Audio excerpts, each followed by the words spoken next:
6-7 سال کے اندر ہی atom bomb بنا لیا، جو کہ دنیا کے لیے ایک معجزہ تھا۔ وہ کبھی تصور ہی نہیں کر سکتے تھے کہ وہ ملک جو گاڑیاں بیل گاڑیاں صحیح نہیں بنا سکتا، سائیکل صحیح نہیں بنا سکتا، وہ ایٹم بم کیسے بنا سکتا ہے۔ لوگ مذاق اڑاتے تھے، لیکن جب ہم نے بنایا اور میں نے دسمبر 84 کو جنرل ضیاء کو لکھ کر دیا، تاریخ میں موجود ہے وہ خط، کہ جی ہم نے ایٹم بم بنا لیا اور ہم 1 ہفتے کے نوٹس پر اس کو دھماکہ کر سکتے ہیں، تو وہ بہت خوشی ہوئی۔ انہوں نے مجھے گلے لگایا، میری پیشانی چومی اور کہا کہ بس اب ہندوؤں کا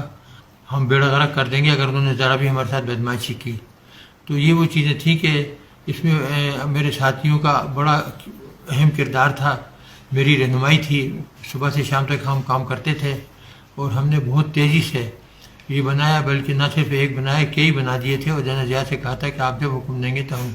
ہم دھماکہ کرنے کو تیار ہیں۔ اور اس کے بعد ہندوستانیوں نے جب 98 کے اندر 11 مئی کو دھماکے کیے، تو پھر نواز شریف صاحب جو وزیر اعظم تھے ان سے کہا، مشاہد حسین سید تھے ان سے، وہ بڑے پیارے دوست تھے میرے، تو ان سے کہا کہ جی ہمیں چاہیے کہ ہم بھی دھماکہ کر دیں۔ تھوڑی بہت ہچکچاہٹ تھی، لیکن ملک کا مفاد جو تھا وہ سب کو عزیز تھا،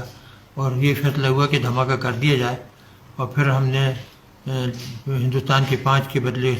6 دھماکے کر دیے اور ان کا منہ ہمیشہ ہمیشہ کے لیے بند کر دیا۔ اس سے چند دن پہلے یعنی اپریل میں ہم نے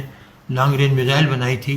جو کہ 1500 کلومیٹر جا سکتی تھی، اور یہ ایٹم بم لے کے جا سکتی تھی، اور ہندوستان کے ہر شہر کو ہم 5 منٹ سے لے کے 10 منٹ کے اندر اڑا سکتے تھے، دہلی ہو، بامبے ہو، وغیرہ وغیرہ سب۔ تو اللہ تعالیٰ کا شکر ہے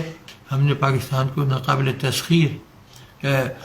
دفاع مہیا کر دیا، اور ابھی یہ جو ہے مودی وغیرہ یہ جو شور مچاتے ہیں، ان کی کبھی جرأت نہیں ہوگی کہ یہ پاکستان کے اوپر حملہ کریں۔ انہیں پتہ ہے کہ اگر انہوں نے